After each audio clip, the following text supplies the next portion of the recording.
நாம் தமிழர் கட்சியில் இருக்கிற உறவுகளுக்கு தான் இந்த பதிவு வந்து நீங்கள் நாம் தமிழர் கட்சின்றது சாதாரணமாக ஒரு ஒரு அரசியல் கட்சியாக பார்க்காதீங்க. அது வந்து ஒவ்வொரு தமிழனும் ஒவ்வொரு கல் கொண்டு கட்டப்பட்ட அது ஒரு கோட்டை. தமிழகத்தின் விடுதலை நோக்கி நாங்கள் நகர்ந்து கொண்டிருக்கையில் இப்படித்தான் எதிர்வரும் சட்டமன்ற தேர்தலையொட்டி நாம் தமிழர் கட்சிக்கு எதிராக செயற்படுகின்ற இந்த 4 சீட்டுக்கு 5 சீட்டுக்கு அடிபடுற கழுசர நாதாரிகள் எல்லாம் போயிட்டு திமுக காலக்கழிவு நக்கி பிழைக்கிறதெல்லாம் வந்து கண்டதெல்லாம் கதைச்சு கண்டதெல்லாம் லைவில் பேட்டியை கொடுத்துட்டு இருப்பாங்கல்ல. நம்ம அதெல்லாம் கணக்கெடுக்க கொண்ட அவசியம் இல்லை.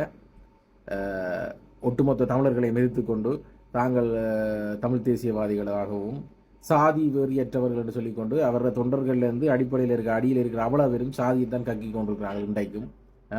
இந்த குவைட்டில் இருந்து ஒருத்தர் இந்த ஃபோட்டோவை போட்டு வீடியோ தூக்கணும், நீ தெரியாத இடத்துல கை வச்சிருக்காண்ட,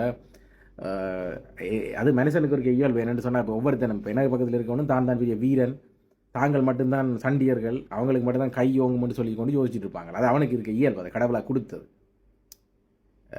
ஆனால் உண்டை மட்டும் யோசிக்கணும், நாங்கள் இந்த 5 சீட்டுக்கு 4 சீட்டுக்கும் காலை நக்கி பிழைக்கிற கூட்டத்தால் வந்தாக்கள் இல்லை.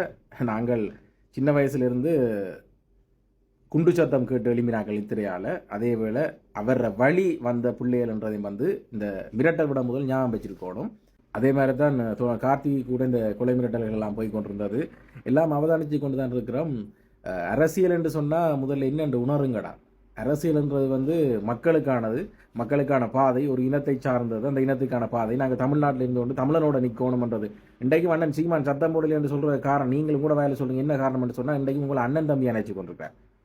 ஒரு ஒரு பாதையில் நாங்கள் இறங்கி அடிக்கும்போது, எதிரியை துறைச்சி அடிக்கும்போது நீங்கள் குறுக்கால வந்து நிற்கிறீங்க, அவனுக்கு அடிக்கக்கூடாதுன்னு சொல்லிக்கலாம். அங்கே ஆரண்டு பார்த்தா அண்ணன் சொல்கிறார் வாயால் சித்தப்பம்மாவன் பெரியப்பம்மாவன் சொல்லி. அப்போ அதால் தான்டா இன்னும் உங்களுக்கு மேலே மரியாதை இருக்குது.